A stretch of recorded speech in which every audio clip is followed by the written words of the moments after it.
And sometimes you just got to sit back after a night like that in the NBA. Oh, yeah. I mean, some absolutely wild games. I know. So many highlights. Just an insane amount of action. So much to unpack. So that's what we're going to do right now. We're going to dive in. You with us. Let's go. Okay, so we're not going to bore you with, like, every single play-by-play or box score. Right. We're going to go deeper. Way deeper. We got 5 games in particular that we're going to really break down. Kings and Trailblazers. Yeah, Rockets, Jazz. Bulls, Lakers. Bulls, Lakers was a barn burner, man. Close one. Thunder, Grizzlies. And Heat, Hawks. So forget just the scores. Forget the scores. We're talking about the why, the how. All that good stuff. All that good stuff. You got it. So let's jump right into it with this Kings Trailblazers game. All right, let's do it. Kings win this one pretty decisively. Yeah, they did 128-107. What jumped out at you? Well, you got to start with the Kings offense. I mean, it was clicking. They were on fire. Zach LaVine, 34 points. Wow. On 13 of 18 shooting. That's efficiency right there. I mean, that kind of performance just, I don't know. Deflates you. Yeah, deflates a team. It can really take the wind out of their sails. No doubt. And you know, when you have a scorer like that who's just in the zone. It creates so many problems for the defense. Absolutely, because what do? Do you double team him? Right, and risk leaving other guys open. Exactly. Or do you just play him straight up?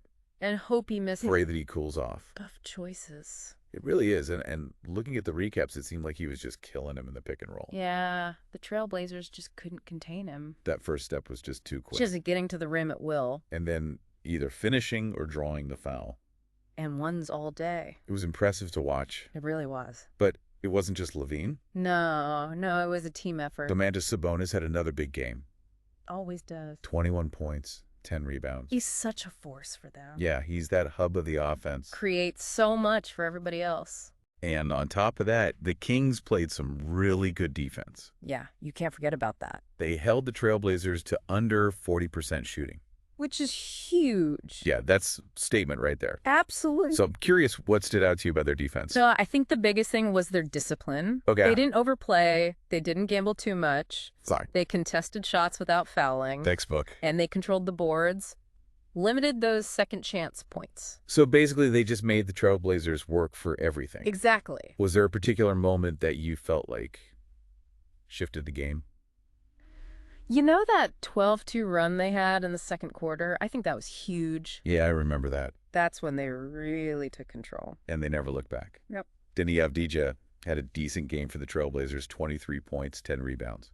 He did, but it wasn't enough. Just not enough to overcome the Kings. I mean, they were just dominant on both ends. Yeah, a real team effort. Okay. Let's move on to Rockets Jazz. All right, Houston keeps on rolling. Yeah, another win for them. 121-110. They are starting to look like the real deal. They're gelling. For sure. What impressed you in this one?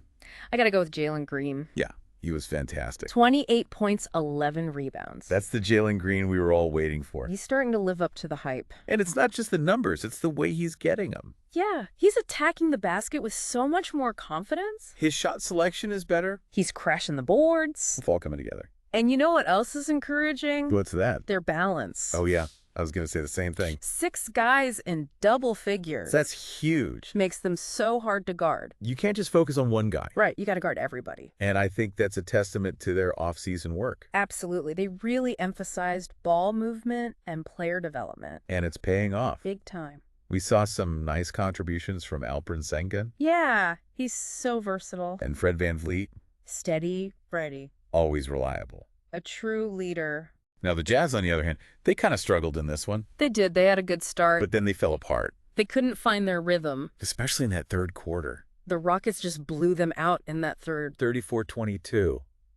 What do you think happened? I think the Rockets made some adjustments at halftime. Could be. They came out with more intensity. And the Jazz just didn't have an answer. Colin Sexton played well for the Jazz. He did. He led them with 24. But it wasn't enough. Just couldn't keep up. All right, we got to talk about this Bulls-Lakers game. Oh, man, what a finish. This was a movie. Seriously. Bulls win it, 119-117. On a buzzer beater. A half-court buzzer beater. From Josh Giddey. I still can't believe it. Unbelievable shot. Those are the moments you live for as a fan. You can't script that stuff. And it wasn't just the shot. Giddey was incredible all night. He had a triple-double. 25 points, 14 rebounds, 11 assists. And the game winner? What a performance. Incredible. But the craziest part is they were down by 5 with like 12 seconds left. I know I was going crazy. How do you even come back from that? It was a series of clutch plays. Unbelievable. First, Patrick Williams hits a huge three Yeah. to cut it to 2. Then Giddey steals the inbounds pass. And then drains the half-court shot. I mean, talk about ice in your veins. That's what you call clutch. Amazing. LeBron James had a big game for the Lakers. He did 30 points, 12 assists, Classic LeBron. but he had that crucial turnover at the end. Yeah, that was tough. You hate to see that happen to a guy like that. It happens to the best of them. Pressure gets to everyone. Even LeBron. Okay, let's shift gears to Thunder Grizzlies. Another big win for OKC. They are for real. 125-104. Shai Gilgeous-Alexander was unstoppable. 37 points. 15 for 25 shooting. He's an MVP candidate. He's playing like it. And their defense was stifling. Especially in that fourth quarter. They held the Grizzlies to 41% shooting. That's how you close out a game. Absolutely. And they had that 15-0 run to end it. That was the dagger. No doubt. And we got to mention Jalen Williams. He was back. 20 points in his return. They're a different team with him. He adds another dimension. And Isaiah Hartenstein had a double-double. Solid performance. They are just so deep. It's Every night, it's somebody different. That's a championship contender. All right, last but not least, Heat Hawks. Miami pulls out a tough one. 122-112. They had to fight for that one. Yeah, it was a comeback win. Tyler Herro was the hero. I see what you did there. 36 points. Including some clutch buckets down the stretch. And Bam Adebayo had another double-double. When those two are clicking, the Heat are tough to beat. No doubt. Trae Young had a good game for the Hawks. 29 points, 12 assists. But their defense struggled. Yeah, especially in the second half. What do you think happened there? I think the Heat just made better adjustments. Could be. They found the weak spots. And exploited them. Exactly. And this was a big win for the Heat. Huge for their playoff hopes. Every game counts. Especially in the East. So much parity. It's going to be a tight race. Well, we just went deep on 5 incredible NBA games. What a night of basketball. So many takeaways. What stood out to you? I think the biggest thing is just the variety. Yeah, we saw it all. Offensive explosions. Defensive battles. Clutch shots. Blowouts. It just shows you how dynamic this league is. Right. There's no one way to win. You got to be able to adapt. And adjust. And execute. At a high level. And sometimes you just need a little luck. A little bit of magic. That's what makes it so fun to watch. Absolutely. So there you have it, folks. Our deep dive. We broke down 5 amazing games. Hopefully you learned something. And hopefully you're just as excited about the NBA as we are. I know, I am. And as you think about these games, ask yourself, what resonated with you? What got you hyped? Was it the scoring? The defense. The drama? Think about it. What does that tell you about yourself as a fan? What do you love about this game? We'll leave you with that. Until next time. See you, Godin.